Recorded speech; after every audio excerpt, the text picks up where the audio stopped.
দেশের সার্বভৌমত্ব রক্ষার প্রশ্নে আর্মি ফায়ার করে 5টা-10টা লোক আগে মারবে, তারপরে দরকার ব্যাখ্যা দিবে। উনি মারবে কি মারবে না এটার জন্য যদি সরকারি সিদ্ধান্ত বয়ে থাকে, কারণ কতগুলো রুটিন দায়িত্ব দেওয়া আছে। রাইট। খাগড়াছড়ি এই ঘটনাটা মোকাবেলা সরকার যে ভূমিকাটা নিচ্ছে এইটাকে আপনি কিভাবে দেখেন? এবং অনেকেই বলে থাকে যে পার্শ্ববর্তী দেশের একটা ভূমিকা রয়েছে, আপনি কি পার্শ্ববর্তী দেশের কোনো ষড়যন্ত্র বা ভূমিকা কি দেখেন? পার্শ্ববর্তী দেশে আমরা পরে আসবো, অলওয়েজ। কেন আসবো? আমার দেশ নিয়ে আগে আমি ভাববো, আমি মানে আমরা ভাববো। পার্শ্ববর্তী দেশ অনেক পরের ঘটনা। পার্বত্য চট্টগ্রামে যে অশান্ত পরিবেশের কথাটা বলা হচ্ছে, এর বয়স কিন্তু 53 বছর। এর বয়স এমন না যে গত 11 মাস বা 12 মাস বা 2 বছর 1 বছর। এই 53 বছরে 12টা পার্লামেন্ট আমরা পেয়েছি, 13তম পেতে যাচ্ছি।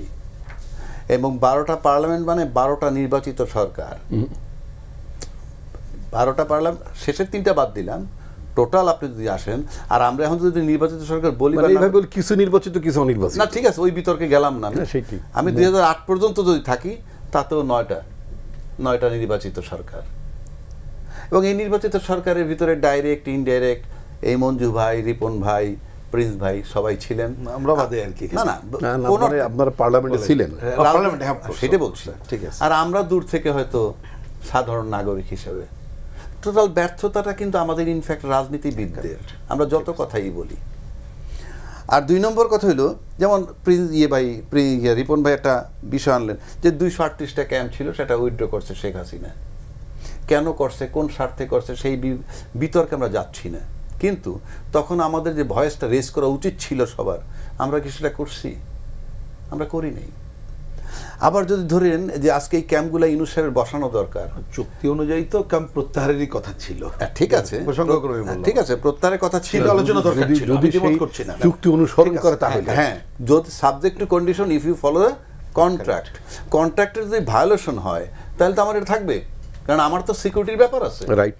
তো সেখানে তো আমরা কথা বলি নাই। আমি কিন্তু কারো ব্যক্তিগতভাবে দোষ দিচ্ছি না, এটা সমষ্টিগতভাবে আমাদের দোষ। আবার আসেন, বিনয়ের সাথে বলছি, ইউনূস সাহেব যেদিন টেক ওভার করেন তখন ওনারা সবাই উপস্থিত ছিলেন। আমি প্রতীকী বলছি, ব্যক্তি উনি না থাক, ছিলাম, আমরা সবাই ছিলাম, আমি ছিলাম না, তারপরও ছিলাম। আমরা কিন্তু সেদিন তাকে বলতে পারিনি যে আপনার কাজ কি, আপনি কয়দিন থাকবেন, আপনি নির্বাচনের ডেট দেন। যেমন নেপালে যেটা হয়েছে, ফ্রম ডে 1 সে তারিখ দিয়ে গেছে। 1 নম্বর। 2 নম্বর, তাকে আমরা বলি সে নির্দিষ্ট কিছু কাজ করতে আসে, কিন্তু তার কাজ কিন্তু লিখিত ছিল না। অথচ তার কাছে প্রত্যাশাও করছি, এই যে পার্বত্য চট্টগ্রামে আমরা প্রত্যাশা করছি। কতগুলা রেগুলার কাজ আছে যেটা বলা আছে। আর্মি কি করবে, দেশের সার্বভৌমত্ব রক্ষার প্রশ্নে আর্মি ফায়ার করে 5টা-10টা লোক আগে মারবে, তারপরে দরকার ব্যাখ্যা দিবে। উনি মারবে কি মারবে না এটার জন্য যদি সরকারি সিদ্ধান্ত বয়ে থাকে, কারণ কতগুলো রুটিন দায়িত্ব দেওয়া আছে। রাইট। বঙ্গবন্ধুর বাড়ি যখন ভাঙছে, কথার কথা বলছি আমি, তখন রুটিন দায়িত্ব ছিল প্রশাসনের, রুটিন দায়িত্ব কিন্তু ছিল, সেটা কি পালন করছে? করেনি। এই যে রুটিন দায়িত্ব পালন করে নাই, আবার রাজনৈতিক দল যখন আন্দোলন করে, ইউনূস সাহেব খালি বলে আমি মেনে নিলাম কিংবা করব ইত্যাদি ইত্যাদি, আমরাও বলছি। কিন্তু আমাদের কিন্তু দায়িত্ব ছিল তখন বলার যে ভাই উনি তো ইলেক্টেড গভর্নমেন্ট না, তোমার এই দাবি তো গত 6 মাস 9 মাসের নয়, পুরনো। সেই রিপন ভাইয়ের আমলে হোক, প্রিন্স ভাইয়ের আমলে হোক, হাসিনার আমল হোক, সেই পুরনো দিন এখন আসছো কেন?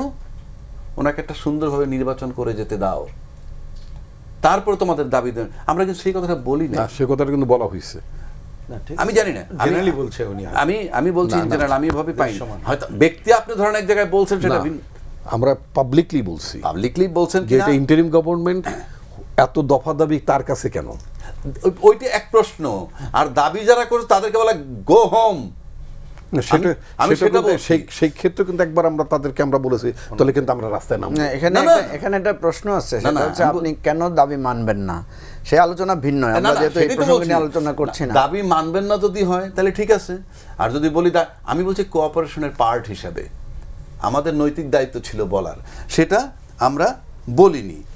আবার যখন পূজা মণ্ডপে আমরা যাচ্ছি, বললেন যে গেলে গ্যাদারিং হবে। পূজা মণ্ডপে গেলেই যে আমি পূজা ভালোবাসতেছি তাও কিন্তু না।